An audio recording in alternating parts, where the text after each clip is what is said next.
ಗುರುಭ್ಯೋ ನಮಃ. ಶ್ರೀಮಾತ್ರೇ ನಮಃ.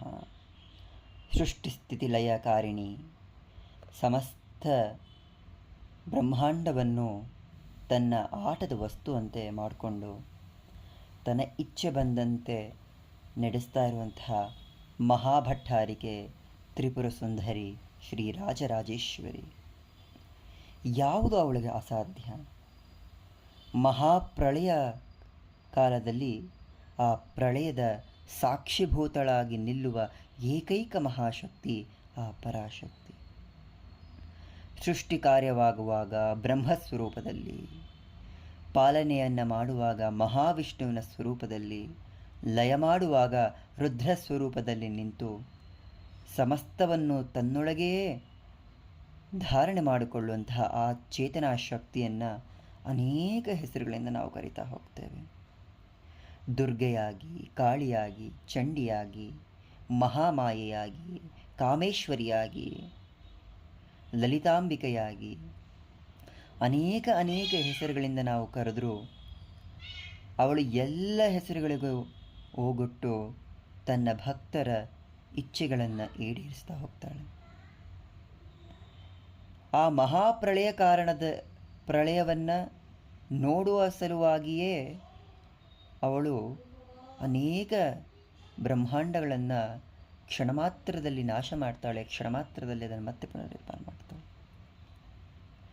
ಭೂಮಿಯ ಭಾರ ಜಾಸ್ತಿ ಆಯಿತು ಅಥವಾ ಪಾಪಕರ್ಮಗಳು ಜಾಸ್ತಿ ಆಯಿತು ಅನ್ನೋ ಕಾರಣಕ್ಕೆ ಶುಂಭನಿಶುಂಭರನ್ನು, ಭಂಡಾಸುರನನ್ನು, ಭಸ್ಮಾಸುರನನ್ನು, ನರಕಾಸುರನನ್ನು, ಕಂಸನನ್ನು, ರಾವಣನನ್ನು, ಹಿರಣ್ಯಕಶ್ಯಪುವನ್ನು, ಮಹಿಷಾಸುರನನ್ನು, ಸಾವಿರಾರು ಅಸುರರನ್ನು ಬೇರೆ ಬೇರೆ ರೂಪಗಳಲ್ಲಿ, ಬೇರೆ ಬೇರೆ ಕಾಲಮಾನಗಳಲ್ಲಿ ನಾಶ ಮಾಡ್ತಾಳೆ. ಶಿಷ್ಟರನ್ನು ರಕ್ಷಣೆ ಮಾಡ್ತಾಳೆ, ದುಷ್ಟರನ್ನು ದಮನ ಮಾಡ್ತಾಳೆ. ಆ ದುಷ್ಟಬುದ್ಧಿಯನ್ನು ಕೊಟ್ಟವಳು ಅವಳೇ. ಎಲ್ಲಿಯವರೆಗೂ ದುಷ್ಟ ಇರೋದಿಲ್ವೋ, ಅಸತ್ಯ ಇರೋದಿಲ್ವೋ, ಸತ್ಯದ ಬೆಲೆಯಾಗಲಿ, ಒಳ್ಳೆತನದ ಬೆಲೆಯಾಗಲಿ ಜಗತ್ತಿಗೆ ತಿಳಿಯೋದೇ ಇಲ್ಲ. ಆ ಆದಿಪರಾಶಕ್ತಿ ದುರ್ಗೆಯಾಗಿ, ಕಾಳಿಯಾಗಿ, ಚಾಮುಂಡಿಯಾಗಿ ಎಲ್ಲ ಅಸುರರನ್ನು ಸಂಹಾರ ಮಾಡ್ತಾಳೆ. ಹೊಸ ಸೃಷ್ಟಿಗೆ ಕಾರಣೀಭೂತಳಾಗಿ ನಿಲ್ತಾಳೆ. ಆ ಜಗನ್ಮಾತೆ ಅನೇಕ ರೂಪಗಳಲ್ಲಿದ್ದರೂ, ಅವಳ ಲೀಲಾ ವಿನೋದವನ್ನು ತೋರಿಸ್ತಾ ಇದ್ದರೂ ಕೂಡ ನಾವು ನಮ್ಮೊಳಗೆಯೇ ಇರುವ ಆ ರಾಕ್ಷಸತ್ವವನ್ನು ನಾಶ ಮಾಡಿಕೊಳ್ಳಬೇಕು ಅನ್ನುವ ಮನಸ್ಥಿತಿಗೆ ಬಂದು ನಿಲ್ಲೋದು ಬಹಳ ಕಷ್ಟ ಆಗಿರುತ್ತೆ. ಆ ತಾಯಿ ದುಷ್ಟರನ್ನು ಕೊಂದಿದ್ದಾಳೆ, ರಾಕ್ಷಸರನ್ನು ಸಂಹರಿಸಿದ್ದಾಳೆ. ಆದರೆ ಕಲಿಯುಗದಲ್ಲಿ ಪ್ರತಿಯೊಬ್ಬ ಮನುಷ್ಯನ ಮನಸ್ಸು ಕೂಡ ಆ ಎಲ್ಲ ರಾಕ್ಷಸರ ಮನಸ್ಥಿತಿಗಿಂತ ಭಿನ್ನ ಇಲ್ಲ. ಇಡೀ ಜಗತ್ತು ತಲ್ಲಣಿಸ್ತಾ ಇರೋದು ಮನುಷ್ಯನಿಂದಾನೇ ಹೊರತು ರಾಕ್ಷಸರಿಂದ ಅಲ್ಲ. ನಮ್ಮ ಮೂರ್ಖತನ, ಆ ಜಗನ್ಮಾತೆಯ ಮೇಲಿರುವ ವಿಶ್ವಾಸವನ್ನು, ಆ ಜಗನ್ಮಾತೆಯ ತತ್ವವನ್ನು ತಿಳಿಯದೆ ನಾವೇ ಸರಿ, ನಾವೇ ಹೆಚ್ಚು ಅನ್ನುವ ಆ ಭಾವದಲ್ಲಿ ಬದುಕ್ತಾ ಹೋಗ್ತಿದ್ದೇವೆ. ಕ್ಷಮಯಾಧೈತ್ರಿಯಾಗಿರುವ ಅವಳ ಸಹನೆಗೂ ಒಂದು ಮಿತಿ ಇದೆ, ಅಥವಾ ಸಹನೆಗೂ ಒಂದು ಅಂತಿಮ ಸ್ಥಿತಿ ಇದೆ ಅನ್ನೋದನ್ನು ಮರಿತಾ ಹೋಗ್ತೇವೆ. ಲೌಕಿಕದಲ್ಲಿ ನಮ್ಮ ತಾಯಿಯರು ಅದೆಷ್ಟು ಸಹನೆಯನ್ನು ಹೊಂದಿದ್ದಾರೆ ಅಂದರೆ, ಆ ಮಹಾತಾಯಿಯ ಸಹನೆ ಇನ್ನೆಷ್ಟರ ಮಟ್ಟಿಗಿರುತ್ತೆ. ಮಕ್ಕಳು 1000 ತಪ್ಪು ಮಾಡಿದ್ರೂ ಕೂಡ ನಮ್ಮ ತಾಯಿ ಅದನ್ನು ಕ್ಷಮಿಸಿ, ಇಲ್ಲ ನನ್ನ ಮಕ್ಕಳು ಏನೂ ಮಾಡಿಲ್ಲ ಅನ್ನೋದನ್ನು ಹೇಳ್ತಾ ಹೋಗ್ತಾರೆ. ಹಾಗೆ ಆ ಜಗನ್ಮಾತೆ ಎಲ್ಲ ತಪ್ಪುಗಳನ್ನು, ಎಲ್ಲ ಪಾಪಗಳನ್ನು ಸಹಿಸ್ಕೊಳ್ತಾ ನನ್ನ ಮಕ್ಕಳು ಅನ್ನುವ ಆ ಭಾವನೆಯಲ್ಲಿ ಆ ತಾಯಿ ನಮ್ಮೆಲ್ಲರನ್ನು ರಕ್ಷಣೆ ಮಾಡ್ತಾ ಇದ್ದಾಳೆ. ಆ ಸಹನೆಗೂ ಒಂದು ಮಿತಿ ಉಂಟಲ್ವ? ಆ ಸಹನೆಗೂ ಕೂಡ ಒಂದು ಅಂತಿಮ ಸ್ತರ ಇದೆ. ಅವಳು ಕೋಪ ಮಾಡಿಕೊಂಡ್ರೆ ಏನಾಗಬಹುದು? ಅವಳು ಒಂದು ಕ್ಷಣ ಕೋಪ ಮಾಡಿಕೊಂಡು ಧೂಮಾವತಿಯ ಸ್ವರೂಪದಲ್ಲಿ ನಿಂತ್ಕೊಂಡ್ರೆ ಏನಾಗ್ಬಿಡುತ್ತೆ? ನಾವು ಮನುಷ್ಯರು ಏನೂ ಅಲ್ಲ ಪ್ರಕೃತಿಯ ಮುಂದೆ. ನಾವು ಅನೇಕ ವೆಪನ್ಗಳನ್ನ ತಯಾರಿಸಿಟ್ಕೊಂಡಿರಬಹುದು, ಅಣುಬಾಂಬ್ಗಳನ್ನ ಇಟ್ಕೊಂಡಿರ್ಬೋದು, ಬೆಟ್ಟ ಗುಡ್ಡಗಳನ್ನು ನಾಶ ಮಾಡ್ತಿರ್ಬೋದು, ಅರಣ್ಯಗಳನ್ನು ನಾಶ ಮಾಡ್ತಿರ್ಬೋದು, ನದಿಗಳನ್ನು ನಾಶ ಮಾಡ್ತಿರಬಹುದು. ಗಾಳಿ, ನೀರು ಅನ್ನೋದೇ ಎಲ್ಲವನ್ನೂ ಕೂಡ ನಾವು ಕಲುಷಿತ ಮಾಡಿ ಧ್ವಂಸ ಮಾಡ್ತಾ ಇದ್ದೇವೆ. ಆದರೆ ಆ ಪ್ರಕೃತಿ ಸ್ವರೂಪಿಣಿಯಾದ ಮಹಾಶಕ್ತಿ ತನ್ನ ಕೋಪವನ್ನು ಅದು ಹೇಗೆ ಸಹಿಸಿಕೊಂಡಿದ್ದಾಳವಳು. ಪ್ರಾಣಿಗಳನ್ನು ಹಿಂಸೆ ಮಾಡ್ತಾ ಇದ್ದೇವೆ. ಹೇಗೆ ಹಿಂಸೆ ಮಾಡ್ತಾ ಇದ್ದೇವೆ ಅಂದರೆ ಸರಳವಾದ ಹಿಂಸೆ ಅಲ್ಲ ಅದು. ನೋಡುವವರು ಕೂಡ ಈ ಮಟ್ಟದ ಕ್ರೂರತ್ವ, ಈ ಮಟ್ಟದ ರಾಕ್ಷಸತ್ವ ಎಲ್ಲಿಂದ ಬಂತು ಅವರಿಗೆ ಅನ್ನುವಂತಹ ಕ್ರೂರತನದಲ್ಲಿ ಜನರು ನಡೆದುಕೊಳ್ತಾ ಇರೋದು ವಿಪರ್ಯಾಸ. ಅದಾಗಿಯೂ ಆ ಜಗನ್ಮಾತೆ ಏನನ್ನೂ ಮಾಡದೆ ಆ ಪ್ರಳಯ ಕಾಲದಲ್ಲಿ ತನ್ನ ರೌದ್ರ ನರ್ತನವನ್ನು ತೋರದೆ ಅತಿವೃಷ್ಟಿಯನ್ನು ಅನಾವೃಷ್ಟಿಯನ್ನು ಕೊಡ್ತಾ ಮನುಷ್ಯರನ್ನು ಎಚ್ಚರಿಸ್ತಾ ಇದ್ದಾಳೆ. ಭಂಡಾಸುರ ವಧೋದುಕ್ತ ಶಕ್ತಿಸೇನಾ ಸಮನ್ವಿತ ಅನ್ನುವ ಆ ಸಂಬೋಧನೆ ಭಂಡಾಸುರನ ಸಂಹಾರಕ್ಕೆ ಇಡೀ ಶಕ್ತಿ ಸೇನೆಯನ್ನೇ ಸೃಷ್ಟಿ ಮಾಡಿದಂತಹ ಆದಿಪರಾಶಕ್ತಿ, ಆ ಪರಬ್ರಹ್ಮ ಮಹಿಷಿ ಮಹಾರಾಜರಾಜೇಶ್ವರಿ ಈ ಕಲಿಯುಗದಲ್ಲಿ ನಮ್ಮೊಳಗಿರುವ ರಾಕ್ಷಸತ್ವವನ್ನು ಅಥವಾ ರಾಕ್ಷಸರ ಆ ಉಪಟಳವನ್ನು ಸಹಿಸ್ಕೊಳ್ತಾಳ.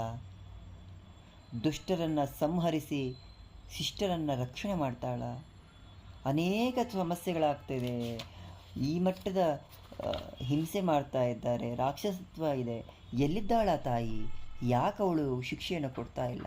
ಆ ಮಹಾತಾಯಿ ತನ್ನ ಅವ್ಯಕ್ತದಿಂದ ರೌದ್ರರೂಪವನ್ನು ತಾಳಿ ಯಾಕೆ ತನ್ನ ಕೈಗೆ ಶಸ್ತ್ರವನ್ನು ತೆಗೆದು ಎಲ್ಲ ಪಾಪಿಗಳನ್ನು ನಾಶ ಮಾಡ್ತಾ ಇಲ್ಲ ಅನ್ನುವಂಥ ಪ್ರಶ್ನೆ ಅನೇಕರಿಗೆ ಬರುತ್ತೆ. ಅವಳು ನಾಶ ಮಾಡುವ ಸಲುವಾಗಿ ರೌದ್ರರೂಪವನ್ನೇ ತಾಳಬೇಕಾಗಿಲ್ವಲ್ಲ. ಒಂದು ಸುನಾಮಿ ಸಾಕು, ಒಂದು ಮಹಾಯುದ್ಧ ಸಾಕು, ಒಂದು ಅತಿವೃಷ್ಟಿ ಸಾಕು, ಅನಾವೃಷ್ಟಿ ಸಾಕು ಜನಸಂಖ್ಯೆಯನ್ನು ಕ್ಷೀಣ ಮಾಡೋದಕ್ಕೆ, ಲಯ ಮಾಡಲಿಕ್ಕೆ. ಆ ಮಹಾಪ್ರಳಯಕ್ಕೆ ಆಹುತಿಯಾಗಿ ಸಜ್ಜನರನ್ನು ರಕ್ಷಣೆ ಮಾಡ್ತಾ ದುಷ್ಟರನ್ನು ನಾಶ ಮಾಡಿ ಆ ಪ್ರಳಯ ಕಾಲದ ಮಹಾ ಸ್ಥಿತಿಯಲ್ಲೇ ತಂದು ನಿಲ್ಲಿಸೋದು ಅವಳಿಗೆ ಎಷ್ಟೊತ್ತು. ಏನೇ ಆಗಲಿ, ಸಾವು ಈ ದೇಹಕ್ಕೆ ಮಾತ್ರ ವಿನಃ ಆತ್ಮಕ್ಕಲ್ಲ. ಆ ಸ್ಥಿತಿಯನ್ನು ತಲುಪಬೇಕಾದರೆ ಆ ಜಗನ್ಮಾತೆಗೆ ಶರಣಾಗತರಾಗಿ ಇರಬೇಕು. ನಾವು ಹೊಸ ಬಟ್ಟೆಯನ್ನು ತೊಟ್ಟು ಹಳೆ ಬಟ್ಟೆಯನ್ನು ಬಿಚ್ಚಿ ಬಿಸಾಕೋ ಹಾಗೆ ಈ ದೇಹ ಕೂಡ ಒಂದು ಬಟ್ಟೆಯ ರೀತಿ ಆತ್ಮ ತೆಗೆದು ಬಿಸಾಕ್ತಾ ಹೋಗುತ್ತೆ. ಅನೇಕ ಜನ್ಮಗಳನ್ನು ಪಡೀತಾ ಹೋಗುತ್ತೆ. ಅನೇಕ ಜನ್ಮಗಳಲ್ಲಿ ನಾವು ಅವಳ ನಾಮಸ್ಮರಣೆ ಮಾಡಿದ್ದೇವೋ ಇಲ್ಲವೋ ಗೊತ್ತಿಲ್ಲ. ಆದರೆ ಈಗ ಒಂದು ಜನ್ಮ ಕೊಟ್ಟಿದ್ದಾಳೆ. ಆ ಜನ್ಮದಲ್ಲಿ ಬುದ್ಧಿ ಇದೆ, ಶಕ್ತಿ ಇದೆ, ಎಲ್ಲವನ್ನೂ ಕೊಟ್ಟಿದ್ದಾಳೆ. ಹಾಗೆ ಅವಳ ಸ್ಮರಣೆ ಮಾಡುವ ಬುದ್ಧಿಯನ್ನೂ ಕೊಡಲಿ ಎನ್ನುವ ಪ್ರಾರ್ಥನೆಯನ್ನು ಮಾಡ್ಕೋಬೇಕಾಗತ್ತೆ. ಪ್ರಳಯ ಅಂದರೆ ಒಂದೇ ಕ್ಷಣದಲ್ಲಿ ಎಲ್ಲವೂ ನಾಶವಾಗಿ ಹೋಗೋದಲ್ಲ. ತಾಮಸಿಕವಾಗಿ, ರಾಜಸಿಕವಾಗಿ, ಸಾತ್ವಿಕವಾಗಿ ಎಲ್ಲರೂ ಆದಿಯಿಂದ ಅಂತ್ಯದವರೆಗೂ ಯಾವುದೂ ಇಲ್ಲದೆ ನಿರ್ನಾಮವಾಗಿ ಹೋಗುವ ಆ ಮಹಾಪ್ರಳಯ ಕಾಲ ಎಂದೋ ಆ ಸ್ಥಿತಿ ಯಾವಾಗ ಬರುತ್ತೋ ಗೊತ್ತೇ ಇಲ್ಲ. ಪಶು ಪ್ರಾಣಿಗಳನ್ನು, ಅನೇಕ ಕ್ರಿಮಿಕೀಟಗಳನ್ನು ನಾವು ನಾಶ ಮಾಡ್ತಾನೇ ಇದ್ದೇವೆ. ಮಹಾಸಂಧಿಕಾಲದಲ್ಲಿದ್ದು ಜಗತ್ತಲ್ಲಿ ಅನೇಕ ಬದಲಾವಣೆಗಳನ್ನು ನಾವು ನೋಡುವಂತಾಗತ್ತೆ. ನಾವು ಮಹಾಬುದ್ಧಿವಂತರು, ಮೇಧಾವಿಗಳು, ನಮ್ಮ ವಿಜ್ಞಾನ ತಂತ್ರಜ್ಞಾನ ಬಹಳ ಮುಂದುವರೆದಿದೆ ಎನ್ನುವ ಭ್ರಮೆಯಲ್ಲಿ ಬದುಕ್ತಾ ಹೋಗ್ತಾ ಇದ್ದೇವೆ. ಕಾನೂನು ಕಟ್ಟಳೆಗಳು, ಅನೇಕ ಸುಖಭೋಗಗಳು, ಈ ಎಲ್ಲದರ ಮಧ್ಯೆ ನಾನು ಅನ್ನುವ ನಾನತ್ವದಿಂದ ಜೀವನ ನಡೆಸ್ತಾ ಹೋಗ್ತಾ ಇದ್ದೇವೆ. ಒಮ್ಮೆ ಯೋಚನೆ ಮಾಡಿ, ಅತಿಯಾದ ಮಳೆ ಬಂದರೆ ನಾವು ಸಹಿಸ್ಕೊಳ್ಳೋಕೆ ಸಾಧ್ಯ ಆಗೋದಿಲ್ಲ, ನಡುಗೆ ಹೋಗ್ತೀವಿ. ಸಣ್ಣ ಮಳೆಗೆ ನಾವು ತಡೆದುಕೊಳ್ಳುವ ಶಕ್ತಿ ನಮ್ಮಲ್ಲಿ ಇಲ್ಲ ಅನ್ನುವಾಗ ನಮ್ಮ ತಂತ್ರಜ್ಞಾನ, ವಿಜ್ಞಾನ, ಜ್ಞಾನ ಯಾವ ಮಟ್ಟಿಗಿದೆ. ಸಾವಿರಾರು ವರ್ಷಗಳಿಂದ ಅನೇಕ ದೇವಸ್ಥಾನಗಳು ಗಟ್ಟಿಮುಟ್ಟಾಗಿ ನಿಂತಿವೆ. ಮಳೆ ಬಂದರೂ, ಬಿಸಿಲು ಬಂದರೂ, ಭೂಕಂಪವಾದರೂ ಅಳುಗಾಡದೆ ನಿಂತಿದೆ ಅಂದರೆ ಅಂದಿನ ತಂತ್ರಜ್ಞಾನ ಶಕ್ತಿ ಅಂಥದ್ದು. ನಾವು ಕೇವಲ ಭ್ರಮೆಯ ಲೋಕದಲ್ಲಿ ಬದುಕ್ತಾ ಇದೇ ಸತ್ಯ ಅನ್ನೋ ಭಾವನೆಯಲ್ಲಿ ಬದುಕ್ತಾ ಇದ್ದೇವೆ. ಆ ಪರಮೇಶ್ವರಿಯೇ ಸತ್ಯ ಅನ್ನುವ ಸ್ಥಿತಿ ಮನಸ್ಸಿಗೆ ಎಂದು ಬಂದು ನಿಲ್ಲುತ್ತೋ ಅವಳ ಸ್ಮರಣೆಯನ್ನು ಮಾಡಬೇಕು. ಈ ಜನ್ಮದಲ್ಲಿ ಅನೇಕ ಪಾಪಗಳನ್ನು ಮಾಡಿದ್ದೇವೆ, ನಮ್ಮಷ್ಟು ಪಾಪಿಗಳು ಯಾರೂ ಇಲ್ಲ, ಹಾಗೆ ಅವಳಷ್ಟು ಕರುಣಾಳು, ಅವಳಷ್ಟು ಪಾಪನಾಶಿನಿ ಯಾರೂ ಇಲ್ಲ ಅನ್ನುವಂತಹ ಸತ್ಯ ನಮಗೆ ತಿಳಿದುಕೊಳ್ಬೇಕು. ಅದೇ ಸತ್ಯ. ನಾನು ಅನ್ನುವ ಅಹಂಕಾರ ಹೋಗದ ಹೊರತು ಅವಳು ಈ ಜೀವನವನ್ನು ಪ್ರವೇಶವೇ ಮಾಡೋದಿಲ್ಲ. ನಾನು ಅನ್ನುವ ಅಹಂಕಾರ ಹೋಗೋದು, ನಾನತ್ವ ಅನ್ನುವುದು, ನಾನು ನಾನು ಅನ್ನುವ ಅಹಂಭಾವ ಹೋಗೋದು ಅವಳು ನಮ್ಮ ಜೀವನಕ್ಕೆ ಬರದೆ. ಅವಳು ನಮ್ಮ ಜೀವನಕ್ಕೆ ಬರದೇ ಹೋದರೆ ನಾನತ್ವ ಅನ್ನೋದು ಹೋಗೋದೇ ಇಲ್ಲ. ಅವಳು ಬರೋದಲ್ಲ, ಅದು ಹೋಗೋದಿಲ್ಲ. ನಾವೇ ಅವಳು ಬರುವ ಹಾಗೆ ಮಾಡಿಕೊಳ್ಬೇಕು. ನಮ್ಮೆಲ್ಲರಲ್ಲೂ ಇರುವ ಜಗನ್ಮಾತೆಯನ್ನು ಕಂಡುಕೊಳ್ಬೇಕು. ಅಂತಿಮ ಸ್ತರದಲ್ಲಿದ್ದೇವೋ ಅಥವಾ ಬದಲಾವಣೆಯ ಮಹಾಪರ್ವದಲ್ಲಿದ್ದೇವೋ ಗೊತ್ತಿಲ್ಲ. ಬದಲಾವಣೆ ಅಂತೂ ಸಾಧ್ಯ, ಬದಲಾವಣೆ ಆಗ್ತಿದೆ. ಇಡೀ ಜಗತ್ತು ಅವಳ ಮಾಯೆಯಲ್ಲಿ ಮುಳುಗೋಗಿದೆ.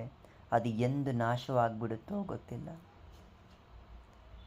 ಪರಮ ಪಾಪಿಯಾಗಿರೋ ನನ್ನನ್ನು ಅವಳ ಮಹಾ ಕೃಪೆಗೆ ಪಾತ್ರರಾಗುವಂತೆ ಮಾಡೋದು ಅವಳಿಂದ ಮಾತ್ರವೇ ಸಾಧ್ಯ.